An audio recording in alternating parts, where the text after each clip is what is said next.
Morning television is meant to be light, warm, and welcoming. A place where celebrity guests laugh, sip tea, and share anecdotes about their lives. But what happens when a royal walks in with a chip on his shoulder and an attitude to match? That's what unfolded the morning Prince Harry sat across from Alison Hammond and Dermot O'Leary on This Morning.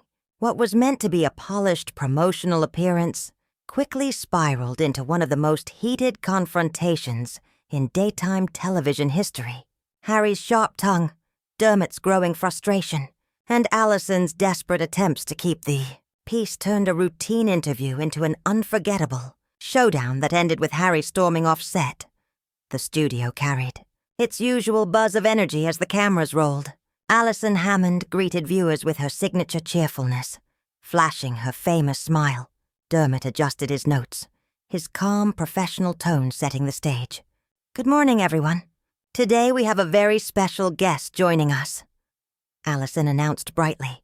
"He's someone you all know, someone whose life has been more than a little public. Please welcome Prince Harry." The audience applauded as Harry strode onto the set, dressed in a dark tailored suit with no tie, his shirt unbuttoned at the collar.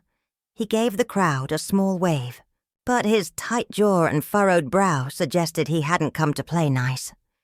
"Harry, it's lovely to have you here with us today. How are you feeling this morning?" Alison asked warmly. Harry gave a dry chuckle, leaning back in his chair. "Well, Alison, I suppose I'm feeling the same way I always do. Surrounded by people who want to ask questions they think they already know the answers to." The audience laughed awkwardly. Alison's smile faltered briefly before she recovered. "Oh, no. We're just excited to chat with you. Tell us, how's life been in California? Settling in with Meghan and the kids?" Harry's reply came sharp and edged. "California is fine. At least there I'm not hounded every waking moment by the British press. Or," he added, glancing at Dermot, "television presenters looking for their next headline." Dermot raised his brows but kept his voice calm. "We're not looking for headlines, Harry. Just giving our viewers a chance to hear from you directly. Surely that's something you value, considering how often you've said the press misrepresents you." Harry smirked. "Yes, well, the difference is, Dermot, I can usually choose who I speak to. Today, apparently, I didn't have that luxury." The tension sharpened, but Alison jumped in quickly. "Oh, come now, Harry. We're delighted you're here. Everyone watching wants to hear about your projects, your life, and of course, your family. How are Archie and Lilibet doing?" Harry sighed dramatically, shifting in his chair. "They're fine, Alison. Perfect, in fact. But every time someone asks me about my children on live television, I wonder, are you genuinely interested? Or are you just fishing for a soundbite? Because if it's the latter, I'll save us the trouble and say they're wonderful." "Full stop," the audience stirred. Alison gave a nervous laugh. "Well, we are genuinely interested, Harry. You're a father, and many of our viewers are parents too." "It's a connection point," Harry cut her off. "A connection point? Alison, you don't know me. You don't know my children. And you don't know what it's like to live under the constant shadow of a monarchy that dictates everything about your existence. So forgive me if I don't see this as a cozy little chat." Dermot shifted, his calm demeanor fraying. He leaned forward, voice firmer now. "Harry, with respect, you did agree to be here. When public figures come on This Morning, the idea is to have an open conversation. That's not intrusion. It's honesty with the public who followed your journey." Harry's jaw tightened, his eyes narrowing. "Honesty? Don't lecture me about honesty, Dermot. I've been forced to live honestly every single day, while the press twists everything I say and do. This is just another circus performance. I'm the show pony, and you're the handlers making sure I trot out the right lines." Gasps rippled through the audience. Alison's eyes darted to Dermot, silently pleading with him to keep things steady. Dermot inhaled slowly, restraining himself. "Harry," Alison said gently, "we just want to understand your perspective. People admire you for speaking out, for carving your own path. Surely talking about that is a good thing." Harry crossed his arms, disdain in his voice. Or maybe it's just good for your ratings. Let's not pretend this is about understanding me. This is about you, your program, and the spectacle of having a prince who turned his back on the institution. The air in the studio felt heavier now, as if the lights themselves had dimmed with the growing hostility. Dermot's smile had vanished. His patience tested but not yet broken. Allison, still trying to maintain a fragile balance, cleared her throat. Well, let's take a quick break. And when we return, we'll continue our conversation with Prince Harry. The camera cut to commercial, but the tension lingered like static in the air. What had begun as a simple morning show chat was already veering off course, and the worst was still to come. When the cameras returned, Allison Hammond's smile was brighter than ever, though stretched thin with effort. Dermot O'Leary adjusted his posture, leaning slightly forward at the desk, his expression calm but clipped. Between them, Prince Harry sat with one leg crossed over the other, arms folded tightly across his chest, radiating defiance. Allison jumped in quickly, trying to reset the tone. Welcome back to This Morning. We're joined today by Prince Harry, talking about life, family, and his new projects. Her laugh was cheerful but carried a nervous undertone. Harry, let's dive into your latest charity work. You've been involved with some incredible organizations in California, right? Harry gave a slow, dismissive nod. Yes, though I imagine the specifics aren't of much interest to your viewers. People here prefer the gossip, don't they? Allison blinked, caught off guard. Well, I think our viewers are genuinely curious about the positive work you're doing. Harry smirked, leaning back in his chair. Curious, perhaps, but not committed. Let's face it, charity work doesn't make headlines. My private life does. That's why I'm sitting here, isn't it? The audience murmured, some laughing nervously. Dermot's face tightened, but he kept his voice steady. Harry, to be fair, many people are interested in the work you do. We try to give a balance, talk about your projects, but also about the things the public wants to know.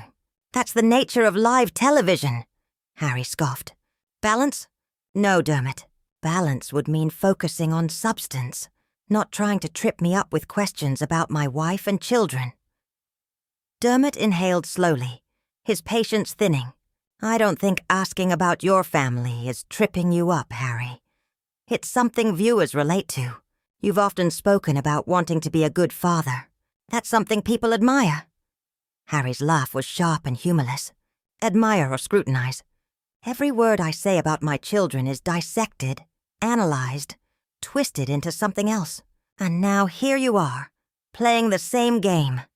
Allison interjected softly. Harry, I think Dermot means it in a positive light. People love hearing about Archie and Lilibet. How are they doing? Harry's lips pressed into a thin smile, his sarcasm unmistakable. They're thriving, Allison. Thriving despite the constant noise, despite the endless speculation, despite the fact that their father can't so much as sneeze without someone writing an article about it. But thank you for asking. The tension grew unbearable. The audience shifted in their seats, the awkward energy radiating through the studio. Dermot straightened his notes, his jaw tightening before he spoke again. Let's pivot a little, he said, his tone professional but firm. Harry, there's been a lot of talk about your Netflix projects. Documentaries, specials. Some reports even suggest there were disputes over financial demands for the new season. Can you tell us more about that? Harry's eyes narrowed, his expression icy. Ah, there it is. The money question. Predictable. Dermot raised his brows. It's not meant to provoke, Harry. These are public reports. People are curious if there's truth to them. Harry leaned forward, his voice sharp and dripping with disdain. People are curious because the press feeds them lies, and programs like this keep serving it up on a silver platter. You call it journalism. I call it voyeurism. Gasps rippled through the audience. Allison visibly tensed, her hands gripping the table as she tried to ease the tension. Harry, I don't think Dermot meant it like that. He's just asking the questions on people's minds. But Harry wasn't finished. And maybe people's minds are too small, if they're obsessed with whether or not I negotiated for a fair paycheck. Last time I checked, I wasn't the only person in the world trying to provide for his family. The audience's unease turned into scattered applause, but the atmosphere remained heavy. Dermot's patience was wearing thinner by the second. He forced a polite smile. Fair enough, Harry. But you've spoken often about moving away from the trappings of the monarchy. Doesn't taking multi-million-dollar deals while criticizing the institution look contradictory to some people? That was the spark. Harry's eyes flashed. Contradictory? You mean surviving? You mean making a life outside of a gilded cage that crushed my mother and nearly destroyed me? Forgive me if I don't cry into my crown and jewels. Allison quickly leaned in. Harry, no one's denying your experiences. Dermot is just saying— Harry cut her off, his voice rising. No, Allison. Dermot is insinuating that I'm a hypocrite, that I wanted out, but still wanted resources to build a life. Newsflash, that's called adapting. It's called refusing to be defined by a broken system. Dermot's jaw clenched. His calm facade was cracking. He exhaled sharply before speaking. Harry, I'm not insinuating anything, but people are watching you criticize the monarchy while enjoying privileges that came from it. That's where the questions come from. Harry leaned in closer, his face set. Privileges? Do you think privilege is watching your mother die in a car crash because of the institution's obsession with control? Do you think privilege is being hunted by cameras every single day of your life? Keep your lecture about privilege, Dermot. You haven't lived mine. The studio fell silent. The audience held its breath. Allison, eyes wide, reached out as though to place a calming hand between them. All right, let's all take a moment. This is getting a bit heated. Let's not forget we're live. But Dermot's composure was slipping, his voice low but tight. I respect your pain, Harry. I really do. But there's a difference between sharing your story and sneering at anyone who dares to ask a question. This isn't therapy. It's television. Harry's lips curved into a smirk, his voice cold. And maybe that's the problem, Dermot. Too much television. Too many people like you pretending to care while digging for drama. Congratulations. You've got it. The tension was suffocating, the air so thick it felt like it could shatter. Allison forced a strained smile at the cameras. We'll be right back after the break. But as the screen faded to commercial, the studio buzzed with the realization that this was no longer a friendly chat. It was a collision course, and they had only just hit the halfway point. When the cameras came back, Allison Hammond's laugh rang out a little too loudly, the kind of laugh meant to mask tension. She turned toward the camera, her smile wide but brittle. Welcome back to This Morning. We're still here with Prince Harry, talking about his life, his family, and his upcoming projects. Beside her, Dermot O'Leary sat motionless, his notes stacked neatly in front of him. His expression was professional, but the tight line of his jaw betrayed the storm beneath. Harry, on the other hand, looked utterly unbothered. He leaned back on the indigo sofa, arms spread casually across the backrest, exuding an arrogance that filled the room. Allison tried again to lighten the mood. Harry, let's pivot a little bit. You've spoken often about mental health, about resilience. Do you feel your platform has helped bring awareness to those issues? Harry didn't look at her at first. He stared straight ahead, then finally turned his head with a faint smirk. Awareness? Sure. Though I doubt your viewers need me to remind them that mental health matters. It's common sense, Allison. Maybe you should ask me something less obvious. The audience gasped softly. Allison's smile froze, but she pushed on, her voice tighter. I think what people want to know is how you personally have used your voice to change the conversation. That's important. Harry shrugged. I've said what I needed to say. If people haven't heard it by now, they're not listening. Maybe it's not my job to spoon-feed truth the world should already understand. Dermot shifted in his chair, finally speaking. With respect, Harry, raising awareness is a continuous job. It doesn't end after one interview or one speech. That's why people are curious about your ongoing role. Harry tilted his head, eyes narrowing. Curious or just nosy? Let's be honest.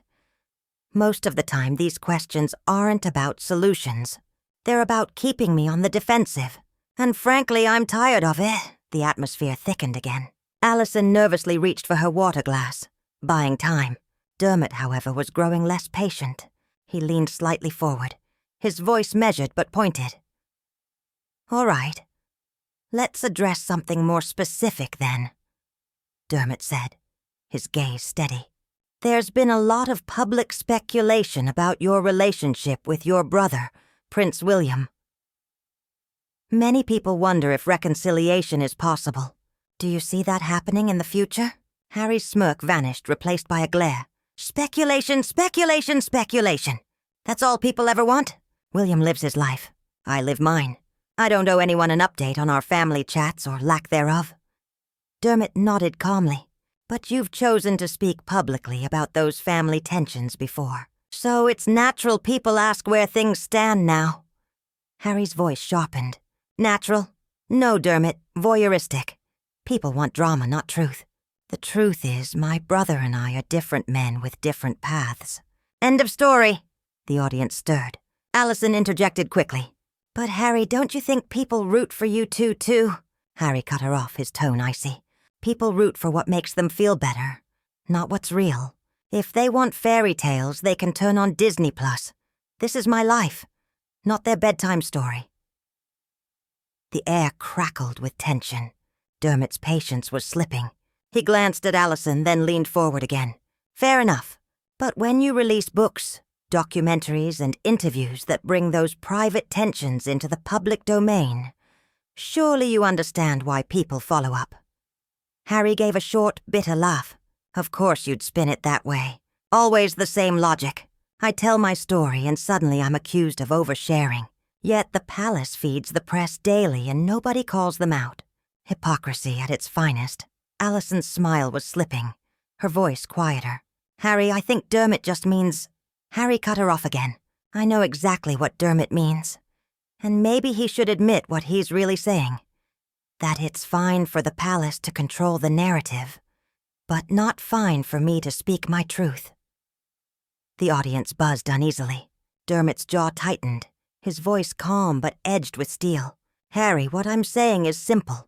When you ask the world to listen, the world will ask questions. That's not persecution. That's accountability." Harry leaned forward suddenly, his voice sharp as a blade. "Accountability for whom? For me? What about accountability for the family that silenced me? For the institution that destroyed my mother and tried to do the same to my wife? Where's their accountability?" The words hung heavy in the studio, silence deafening. Allison placed a gentle hand on Dermot's arm, trying to calm the tension. "All right, let's move on." But Dermot's mask was cracking. He exhaled slowly, his voice lower. "We can move on, Allison, but let's not ignore what's happening here. Every time I ask a question, Harry, you deflect, insult, or belittle. This isn't a witch hunt. It's an interview. You came here by choice." Harry's smirk returned, cold and cutting. "Choice? My choice?"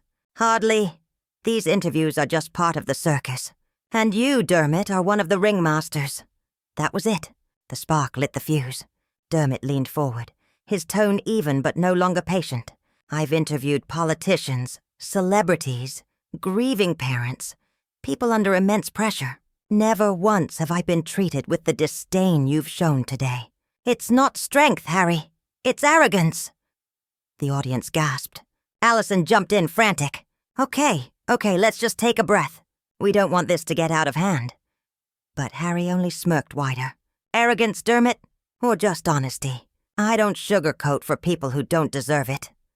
Dermot's eyes locked on Harry's, the tension palpable. And there it is again, the contempt. Maybe the problem isn't the monarchy or the media or your family. Maybe the problem, Harry, is you. The words hit like a thunderclap. Allison's face went pale. The audience gasped, and Harry froze for a fraction of a second before his jaw tightened, eyes narrowing in fury. For a moment, the three sat in silence. The storm had arrived and there was no turning back. The cameras kept rolling. Producers didn't dare cut to commercial. What was unfolding was bigger than morning chatter. It was history in the making. The studio air grew suffocating. Dermot Larry sat rigid, knuckles white around his cards. Harry lounged opposite him, smirk plastered on his face, enjoying the discomfort. Allison tried desperately to cut the tension, her voice pitched high. "All right, gentlemen, let's not—" But Harry raised a hand dismissively. "Don't worry, Allison. Dermot clearly needs to get something off his chest. Let him." Dermot leaned forward, no longer the measured host. His voice was low but carried across the studio like a warning shot. "You want honesty, Harry? Fine, let's have it." The audience went pin-drop silent. Allison's wide eyes darted between them, her hand hovering over Dermot's arm as though touch alone might cool the fire. "You've spent the last hour," Dermot continued, "telling the world how unfairly you've been treated, how silenced you've been, how misunderstood you are. But let's look at reality. You claim to hate the monarchy, yet it's the monarchy that gave you the platform you stand on. Without the royal name, you wouldn't be here. You wouldn't have Netflix deals, book contracts, or this interview. You've cashed every check stamped with the crown while telling us how oppressive it is. Do you not see the hypocrisy?" The audience gasped, phones whipped out to record. Harry's smirk faltered, his jaw clenched, but he forced out a scoff. "Hypocrisy? No, it's called survival. I'm not going to apologize for using what was forced on me." Dermot's voice sharpened. "Survival? Harry, you're one of the most privileged men on the planet. You've traded castles for California mansions, tabloids for Netflix specials. That's not survival. That's self-indulgence." Allison tried again, her voice shaking. "Dermot, please." But he was past the point of return. Years of broadcasting composure had been eroded by Harry's sneering condescension. "And another thing," Dermot said, leaning so far forward the space between them felt dangerous. "You constantly attack the very family that gave you everything, while hiding behind words like truth and authenticity. But isn't it true, Harry, that without Meghan's push, without the spotlight you claim to hate, you'd still be the forgotten spare? Isn't all of this, every interview, every book, just another way to cling to relevance?" Harry's face flushed red, his voice rising. "How dare you? No, how dare you?" Dermot snapped, his voice booming across the set. "How dare you sit here and sneer at us, sneer at the public, sneer at your family, while taking full advantage of every privilege that comes with your name. You've turned grievance into a brand, pain into a paycheck, and this," he gestured around the studio, "into yet another stage for your arrogance." The audience erupted. Gasps, nervous claps, furious whispers. Allison half rose from her chair, arms outstretched as if to hold back two fighters.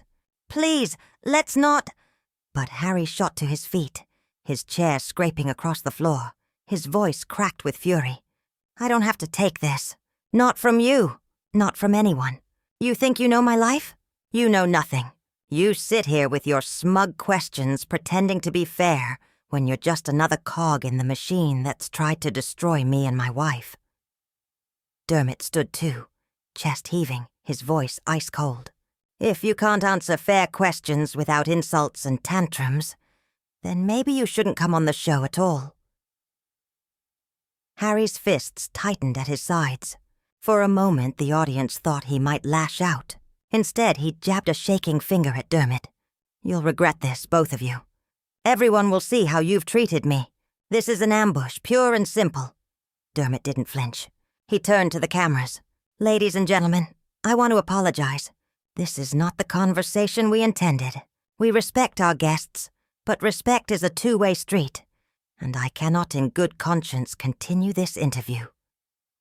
Harry froze. The words sank in. Dermot had ended it. He had been cut off, dismissed. "You're throwing me out?" Harry demanded, incredulous. Dermot met his eyes, steady and unyielding. "Yes, this is this morning, not your soapbox. It's time you left." The audience gasped again. Allison covered her mouth, shaking her head. Harry's face twisted with rage, humiliation etched in every line. He grabbed his jacket from the sofa, muttering, "Unbelievable! You'll all see. You'll regret this." With that, he stormed off, his footsteps echoing in the stunned silence. Allison, still wide-eyed, turned to the camera. I'm so sorry you had to witness that. That's not what this show is about. We try to bring light and joy into people's mornings. And I think we can all agree that that wasn't it. Dermot exhaled deeply, pale but resolute. We'll be right back after the break. The screen faded to the This Morning logo as the audience erupted into shocked chatter. The footage was destined to become one of the most replayed, dissected, and explosive moments in British daytime television. Harry had come to control the narrative. Instead, he was ejected from it live on air.